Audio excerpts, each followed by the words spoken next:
You're about to hear a high five. I hope that this is a continuation of the current Stargate continuum. So if this is a fucking reboot, I'm going to be pissed. I agree. I'll third that notion. Yeah. So are you saying that they're hoping that you hope that they'll take off after Universe?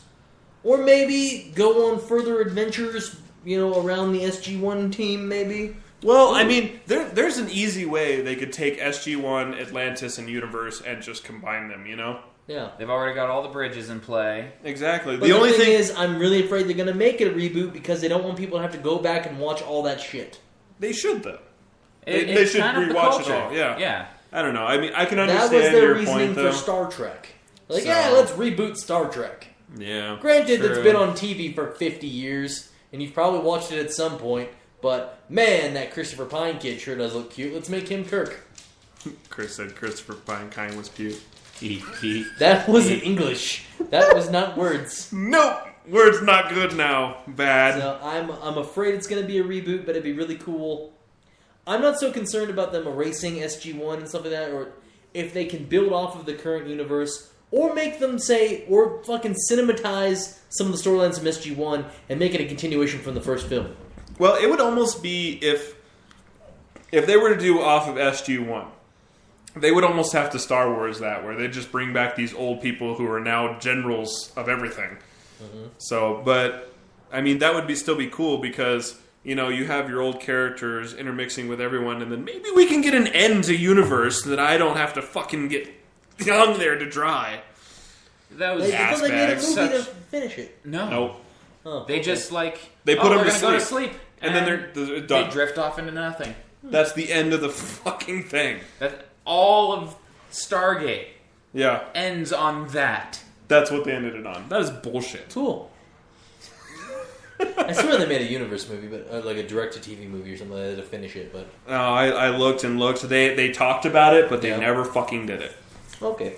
Hey, maybe this is what it is. They finally got the rest of the funding, and they're gonna Duke Nukem 3D it, and it's gonna be this half-ass movie. But hey, you got an end to Universe. No, that's Duke Nukem Forever, sir.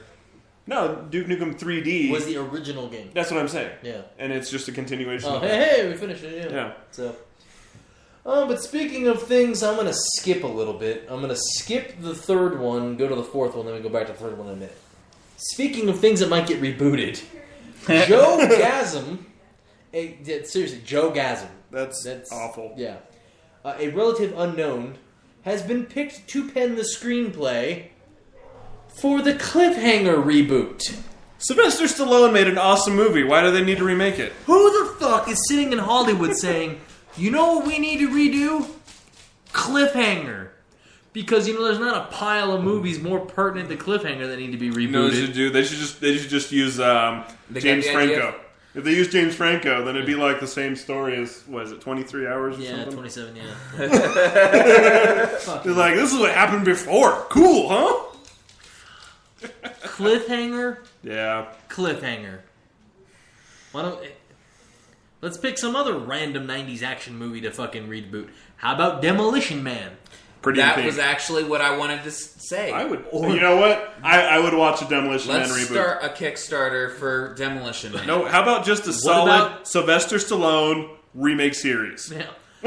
What about Con Air? Let's redo that. Or how about the movie where John Travolta's trying to steal a stealth jet? Broken Arrow? Yeah. Where the train scene. I remember the train scene. Or how about Air Force One? Where people take over Air Force One and Harrison Ford has to kill them all. Let's go back further. Skip the 90s. Let's do Pretty in Pink. And Howard the Duck. Club. Yeah, Breakfast Howard Club. the Duck.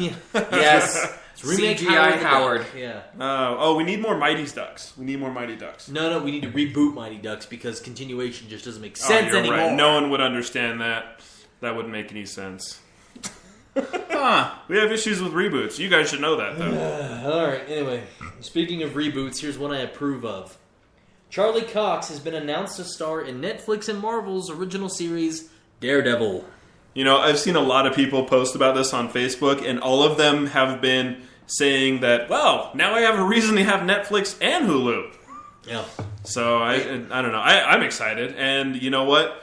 It can't be awful because you're comparing it to the Daredevil movie. which had Batfleck in it. Oh, don't remind me. Have you seen the director's cut Of Daredevil? It adds 35 minutes of footage that they cut. So it actually develops the characters and develops the storyline. So it actually makes it a decent movie. Wow. I'll have to watch that. If you watch the theatrical cut's awful. It's an hour and a half of, this guy's blind and he fights people. Yay! That was the best way to sum that movie up. Yeah, pretty much. So let's do a spin-off. Yeah. Elektra. But no, the director's cut's actually not too bad. So, I mean, granted, it's still Daredevil, but it's nowhere near as bad as fucking Batman and Robin. I'm wildly intrigued. So we got Arrow, Daredevil, The Flash, Gotham. There's a whole bunch of superhero TV shows coming out. Agents of S.H.I.E.L.D., Agents of S.H.I.E.L.D. 2. Yeah. I gotta watch fucking Agents of S.H.I.E.L.D. I'm just now getting around to Clone Wars, which I've watched 5 seasons in like... 4, you're in 4 seasons. 4 seasons in like 3 weeks. Yep. So... It's gotten good now. Yeah, it gets a hell of a lot better because the droids stop fucking talking. Yep. Oh, are you serious? Yeah. Okay. And like they actually start killing people, and like heads come off. And they bring Darth Maul back? Oh. I haven't seen Darth Maul yet. You're getting close. I'm getting close, yeah. Because I know that the new guy is going to go see Darth Maul. Yeah, because it's his brother. Yeah, what's his name? Savage Opress. Yes. And he's a fucking badass. Yeah. He is so fucking cool. I mean, he's kind of the most beastie villain I've ever seen in the Star Wars universe. Once the droids stop talking, Season 3, the only unbearable point is Ahsoka keeps talking, and then Season 4, she kind of grows up and stops talking. Yeah, she stops talking and turns into a badass, and she has less clothes on.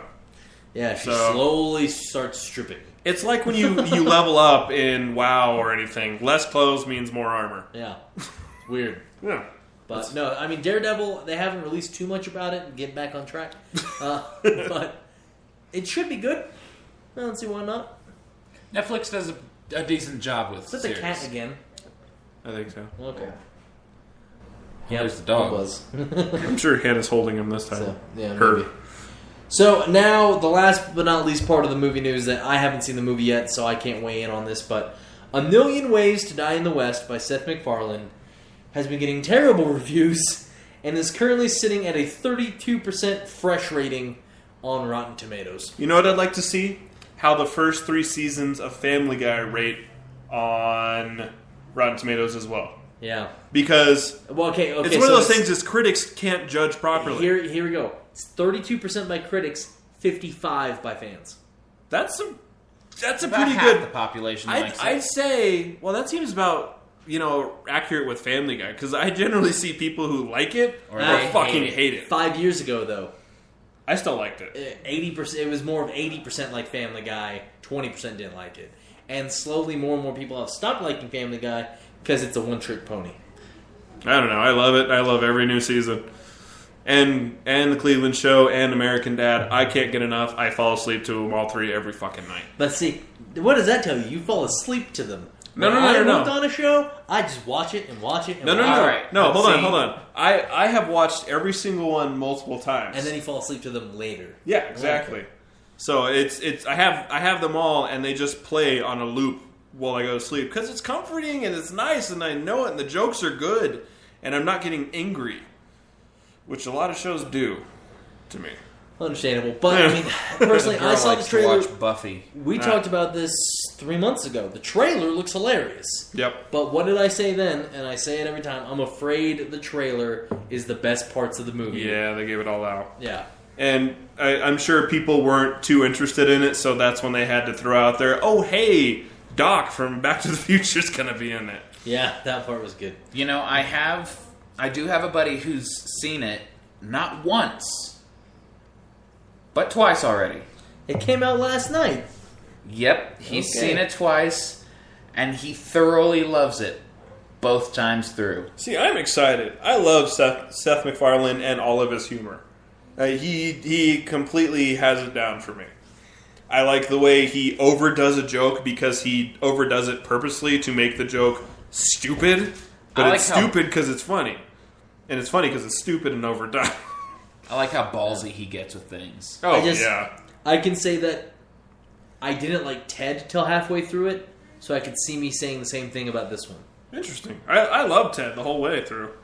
I started. You liked it because when the Flash Gordon was in it. I started liking Ted. I started liking Ted the moment he's like, yeah, put your finger through my tag. That, yeah, hilarious. That was the line. So that did it. I was like, ha. So I mean, then Chris makes a good point that everyone's got their pressure points for movies. So I don't know. I definitely want to see it. I probably will wait till it comes out so I can get it on iTunes. I will definitely go see Neighbors before I'll see Million Ways to Die in the West. I second that one. Yeah, because Neighbors has gotten like 80% fresh, like 100% fan rating. Can I just say, Zac Efron actually turned into a pretty good actor. I only say that from reference to one movie. I watched That Awkward Moment. Okay, yep. Which before that it was just crap.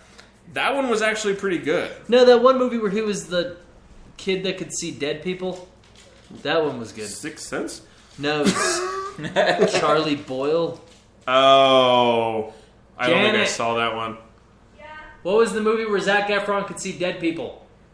Zac Efron? Yeah, We could see his dead brother. and other dead people. Yeah, Charlie St. Cloud. There we go. Oh, I heard that one was was pretty good too. I that one haven't was seen good. it though. That one, he was good in that one.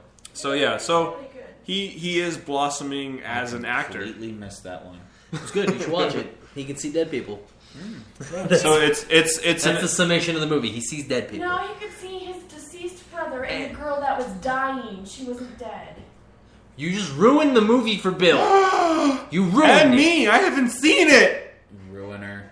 Do you not love me? Reed. And everyone listening. This is why we don't allow audiences in our live recordings. 'Cause they ruin things. Shut up. Do you want to go to Cabo with me? Do you want a penguin, Chris? You think you can control that? That's funny. Well, I'll make Jared go with you. Okay. Janet's gonna give Chris a penguin. Yep. Yeah. Penguin. Speaking of things that give us penguins, Denver Comic Con is coming in June. What? How is Comic Con half of a blowjob? Because it's not quite here yet. Fuck it, I like it. It works. Denver Comic Con is here June 13th to the 15th at the Colorado Convention Center in Denver, Colorado. You can see such amazing guests as... Karen Gillan. Most- Gillan. Try again. Before you interrupt me one more time. Karen Gillan. Most of the cast of The Next Generation, with the exception of Picard, Data, and Crusher. Hey, Or but they Wesley replaced him with the Shatner. Crusher. True. Yeah. So you can literally have people battling it out in the audience talking about which captain is the best. True. Lou Ferrigno, Bruce Campbell. who is from Evil Dead, if you don't know, And Burn Notice. And Burn Notice. You've missed out on culture if you haven't heard of Bruce Campbell. Stephen Amell. Carl Urban. Who is McCoy from Star Trek. The new Star Trek, not the old Star Trek. That McCoy's dead. True. And the new one, I don't think was born yet. Also, No, he was. Would he been? Yeah, Yeah, because he would have been. Yeah, he's older than us.